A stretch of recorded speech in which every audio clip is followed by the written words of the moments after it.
The debate में आपका स्वागत है। आज हम भारत की एक कह सकते हैं महत्वाकांक्षी ऊर्जा पहल E20 ईंधन नीति पर थोड़ी चर्चा कर रहे हैं। हाँ, ये जो नीति है जिसके तहत पेट्रोल में अब 20% इथेनॉल मिलाया जा रहा है, ये भारत की ऊर्जा दिशा बदलने का एक वाकई बड़ा प्रयास है। और लक्ष्य, जैसा बताया गया, 2025 तक इसे पूरे देश में उपलब्ध कराना है। E20 मतलब सीधा सा हिसाब है, 20% इथेनॉल और 80% गैसोलीन। जी, और हमारी ये जो बातचीत है, ये उपलब्ध स्रोत सामग्री पर आधारित है। तो आज का जो मुख्य सवाल उभरता है वो ये है, क्या E20 ईंधन को इतनी तेजी से अपनाने से जो फायदे गिनाए जा रहे हैं, जैसे कि पर्यावरण सुधरेगा, ऊर्जा सुरक्षा बढ़ेगी, क्या वो फायदे उन व्यावहारिक मुश्किलों और चिंताओं से वाकई ज्यादा महत्वपूर्ण हैं, खासकर जो आम उपभोक्ता और पुरानी गाड़ियों के मालिकों को झेलनी पड़ रही हैं? बिल्कुल, और मैं इसी बात पर जोर देना चाहूंगी कि E20 को जिस तरह से लागू किया जा रहा है और जो जमीनी हकीकत नजर आ रही है, वो कई गंभीर सवाल खड़े करती है और मुझे लगता है कि इन्हें हम अनदेखा नहीं कर सकते। और मेरा पक्ष ये रहेगा कि हाँ, कुछ शुरुआती दिक्कतें हैं, ये मानना पड़ेगा, लेकिन इसके बावजूद E20 ईंधन नीति जो है वो भारत के लंबे समय के लक्ष्यों के लिए पर्यावरण हो या अर्थव्यवस्था, एक जरूरी और कुल मिलाकर फायदेमंद कदम है। देखिए, E20 नीति को अपनाने के पीछे बहुत ठोस कारण हैं। सबसे पहले पर्यावरण की बात करते हैं। इथेनॉल जो है वो गैसोलीन के मुकाबले मतलब साफ चलता है। इससे सीधा मतलब है कार्बन उत्सर्जन कम होगा, वायु प्रदूषण में कमी आएगी। और क्योंकि इथेनॉल फसलों से बनता है, गन्ना है, मक्का है, तो ये कृषि आधारित होने के कारण हमारे कार्बन फुटप्रिंट को भी कहीं ना कहीं कम करने में मदद करता है। दूसरा बड़ा फायदा जाहिर है आर्थिक है। अपने ही देश में इथेनॉल बनाने से जो कच्चा तेल हम बाहर से मंगाते हैं, उस पर हमारी निर्भरता कम होती है। इससे हमारी ऊर्जा सुरक्षा जाहिर है मजबूत होती है और साथ ही ये ग्रामीण अर्थव्यवस्था को सहारा देता है। उन किसानों को फायदा पहुंचाता है जो इथेनॉल उत्पादन के लिए फसलें उगाते हैं। और तीसरा, एक पहलू प्रदर्शन का भी है। E20 का ऑक्टेन नंबर, जो ईंधन की इंजन में दबाव झेलने की क्षमता होती है बिना समय से पहले जले, वो शुद्ध गैसोलीन से ज्यादा होता है। इससे कम से कम सिद्धांत में तो इंजन बेहतर चल सकता है, दहन यानी कंबशन ज्यादा कुशल हो सकता है। तो ये जो दूरगामी फायदे हैं, ये इतने अहम हैं कि मुझे लगता है कि शुरुआती चुनौतियों को झेलते हुए भी इस नीति पर आगे बढ़ना जरूरी है। देखिए, इन लक्ष्यों की अहमियत से तो कोई इनकार नहीं कर रहा है। पर्यावरण, ऊर्जा सुरक्षा, ये सब जरूरी हैं। लेकिन हमें सिक्के का दूसरा पहलू भी तो देखना होगा, है ना?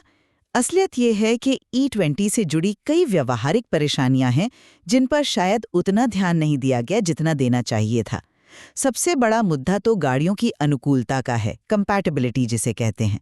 स्रोत सामग्री बिल्कुल साफ बताती है कि अप्रैल 2023 से पहले जो गाड़ियां बनी हैं, वो E20 के हिसाब से डिजाइन नहीं की गई थीं। अब पुरानी गाड़ियों में इसे इस्तेमाल करने से क्या हो सकता है?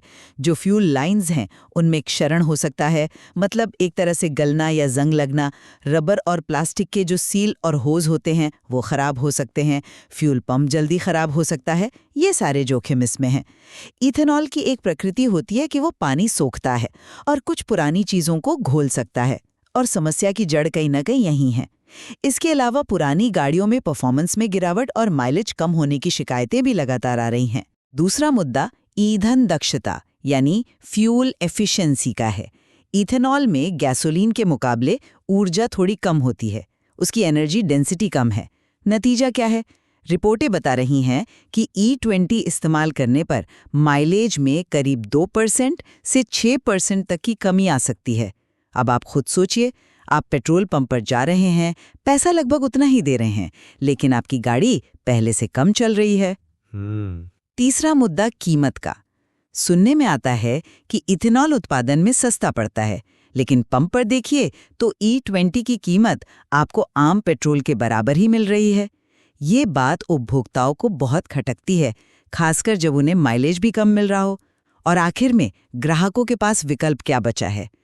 E20 को इतनी तेजी से लाने के चक्कर में ज्यादातर पंपों से E5 और E10 जैसे जो कम इथेनॉल वाले मिश्रण थे, वो हटा दिए गए। तो एक तरह से ग्राहक मजबूर है E20 लेने को, चाहे उसकी गाड़ी पुरानी हो या नई। ये इस नीति के फायदों पर एक बहुत बड़ा सवालिया निशान लगाती हैं। हाँ, मैं मानता हूँ कि पुरानी गाड़ियों के मालिकों की चिंता जायज है। देखिए, कोई भी जब बड़ा बदलाव आता है तो इस तरह की शुरुआती दिक्कतें आती ही हैं। ये संक्रमण काल का हिस्सा है, लेकिन हमें इसे थोड़ा बड़े परिप्रेक्ष्य में देखना होगा। क्या हम कुछ लाख पुरानी गाड़ियों की जो संभावित दिक्कतें हैं, उनको उन करोड़ों लोगों के स्वास्थ्य और देश की पूरी ऊर्जा सुरक्षा से ज्यादा वजन दें? लंबे समय में जो फायदे मिलने वाले हैं, साफ हवा है, कम कार्बन उत्सर्जन है, आयात पर निर्भरता घट रही है, किसानों की आय में वृद्धि हो रही है, ये इन तात्कालिक चुनौतियों से कहीं ज्यादा बड़े और महत्वपूर्ण है। ये एक राष्ट्रीय प्राथमिकता है और इसके लिए कुछ समायोजन, कुछ एडजस्टमेंट तो करने ही पड़ेंगे। ये सिर्फ ईंधन बदलना नहीं है, ये एक तरह से जीवाश्म ईंधन पर अपनी निर्भरता कम करने की दिशा में एक निर्णायक कदम है। तात्कालिक चुनौतियां या कुछ समायोजन, ये कहने से क्या लाखों लोगों पर जो सीधा आर्थिक बोझ पड़ रहा है वो कम हो जाता है? स्रोत सामग्री में फ्यूल लाइनों के गलने और पुर्जों के जल्दी खराब होने के जोखिम साफ साफ बताए गए हैं।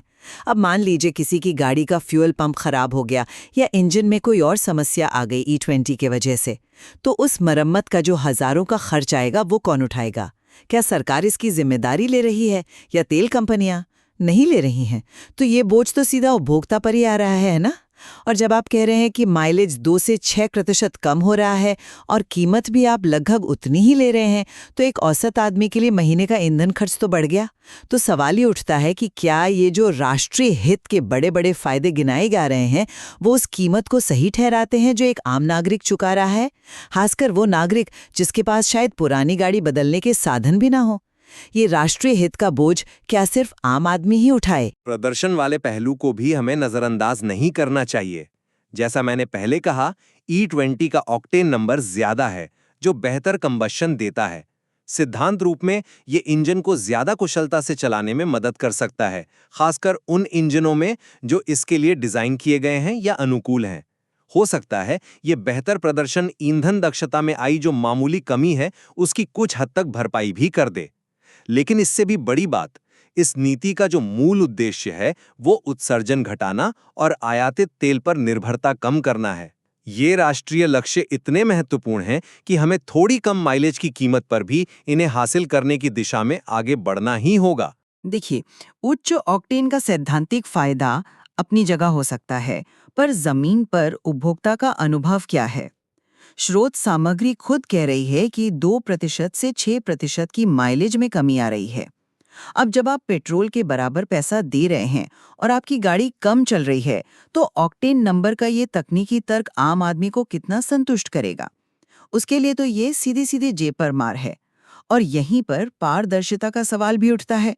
अगर इथेनॉल वाकई सस्ता है जैसा कहा जाता है, तो फिर E20 की कीमत सामान्य पेट्रोल जितनी क्यों रखी गई है? क्या इसमें तेल कंपनियों का मुनाफा ज्यादा है या वितरण का खर्च बढ़ गया है? इस पर कोई स्पष्टता क्यों नहीं है?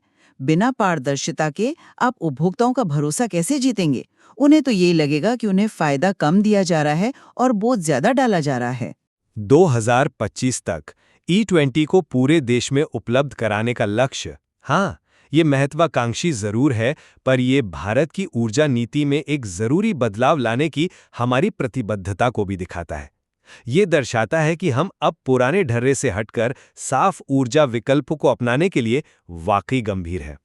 एक स्पष्ट लक्ष्य और एक समय सीमा तय करना जरूरी होता है, वरना इतने बड़े बदलाव कभी अमल में ही नहीं आ पाते। ये उद्योगों को भी एक साफ संकेत देता है कि उन्हें अब नई तकनीक की ओर बढ़ना है, उसी हिसाब से तैयारी करनी है। महत्वाकांक्षा और प्रतिबद्धता जरूरी हैं, इससे मैं पूरी तरह सहमत हूं। लेकिन क्या इसे लागू करने का तरीका सही है? स्रोत ये भी इशारा करता है कि E5 और E10 जैसे जो विकल्प थे वो अब लगभग खत्म ही कर दिए गए हैं। इसका मतलब क्या निकलता है? इसका मतलब तो यही है कि ग्राहकों को, चाहे उनकी गाड़ी नई हो या पुरानी, चाहे वो E20 के जोखिमों से वाकिफ हों या ना हो, प्रभावी रूप से इसे अपनाने के लिए एक तरह से मजबूर किया जा रहा है। क्या ये तरीका ग्राहक हितैषी कहा जा सकता है? क्या इसे थोड़ा और धीरे धीरे चरणबद्ध तरीके से लागू नहीं किया जा सकता था? शायद पुराने वाहनों के मालिकों को कुछ और समय दिया जाता, या उनके लिए कम मिश्रण वाले विकल्प बनाए रखे जाते, या फिर उन्हें गाड़ी बदलने में सरकार की तरफ से कुछ सहायता दी जाती। ऐसा लगता है कि राष्ट्रीय रणनीति की जल्दी में जमीनी हकीकत और आम उपभोक्ता की जो परेशानियां हैं, उन्हें कहीं ना कहीं नजरअंदाज कर दिया गया है। सिर्फ लक्ष्य तय कर देना ही काफी नहीं होता, उसे हासिल करने का रास्ता भी तो व्यावहारिक और न्याय संगत होना चाहिए। ये बात सही है कि कार्यान्वयन मतलब इम्प्लीमेंटेशन हमेशा बेहतर हो सकता है, इसमें कोई दो राय नहीं। शायद संवाद और जो समर्थन प्रणालियां हैं उनको और मजबूत किया जा सकता था ताकि लोगों की चिंताएं बेहतर तरीके से दूर हों। लेकिन जो बुनियादी रणनीति है, यानी इथेनॉल मिश्रण को बढ़ाना, वो देश के ऊर्जा भविष्य के लिए एक सही दिशा में उठाया गया कदम है, ऐसा मेरा मानना है। हमें बड़ी तस्वीर देखनी होगी। हमें ये समझना होगा कि जब कोई देश ऊर्जा के क्षेत्र में इतना बड़ा बदलाव लाता है तो शुरुआती बाधाएं आती हैं, कुछ असंतोष भी होता है। ये स्वाभाविक है। महत्वपूर्ण ये है कि हम अपने जो दीर्घकालिक लक्ष्य हैं उन पर टिके रहें। मैं फिर भी कहूंगी, नेक इरादे ही काफी नहीं होते। कार्यान्वयन की जो खामियां हैं और उनके जो नतीजे हैं वो वास्तविक हैं और वो लाखों लोगों की रोजमर्रा की जिंदगी पर सीधा असर डाल रहे हैं। सिर्फ बड़ी तस्वीर पर फोकस करके हम उन लोगों की आवाज को अनसुना नहीं कर सकते जो इस नीति का सीधा बोझ महसूस कर रहे हैं, चाहे वो मरम्मत का कोई अप्रत्याशित खर्च हो या रोजाना बढ़ता हुआ ईंधन का बिल हो या फिर अपनी गाड़ी के भविष्य को लेकर एक चिंता ही क्यों ना हो। इन चिंताओं को सिर्फ शुरुआती बाधाएं कहकर खारिज नहीं किया जा सकता। तो निष्कर्ष के तौर पर मैं यही कहूंगा कि E20 ईंधन नीति हाँ अपनी चुनौतियों के साथ है, लेकिन फिर भी यह भारत के लिए एक जरूरी और कुल मिलाकर एक सकारात्मक कदम है। ये हमें स्वच्छ ऊर्जा की ओर ले जाती है, आयात पर हमारी निर्भरता कम करती है और हमारी ग्रामीण अर्थव्यवस्था को भी मजबूत करती है। संक्रमण काल के समायोजन जरूरी हैं, उनसे गुजरना होगा, लेकिन देश का जो दीर्घकालिक हित है वो सबसे ऊपर है। और मेरा निष्कर्ष ये है कि E20 नीति के लक्ष्य भले ही कितने प्रशंसनीय क्यों न हो, लेकिन इसे लागू करने के तरीके से जुड़ी जो चिंताएं हैं, खासकर आम उपभोक्ता पर इसका असर, गाड़ियों की अनुकूलता का जो जटिल मसला है और कीमत में पारदर्शिता की जो कमी दिखती है, वो बेहद गंभीर हैं। इन व्यवहारिक मुद्दों को अनदेखा नहीं किया जा सकता और नीति की सफलता या विफलता का जब भी आकलन हो तो इन्हें बराबर का महत्व दिया जाना चाहिए। स्रोत सामग्री में जो जोखिम बताए गए हैं वो सिर्फ कागजी नहीं हैं, वो वास्तविक हैं। बिल्कुल। और E20 ईंधन जैसे जो जटिल मुद्दे होते हैं उन पर अलग अलग नजरियों से विचार करना बहुत जरूरी हो जाता है। तभी हम शायद इसकी पूरी तस्वीर समझ पाते हैं और एक संतुलित राय बना सकते हैं। हाँ, और ये भी ध्यान रखना चाहिए कि जो उपलब्ध स्रोत सामग्री है उसमें और भी कई परतें और पहलू हो सकते हैं जिन पर हमने आज शायद पूरी तरह बात नहीं की है। तो श्रोताओं को इन सभी तर्कों पर गौर करके अपनी समझ जरूर बनानी चाहिए।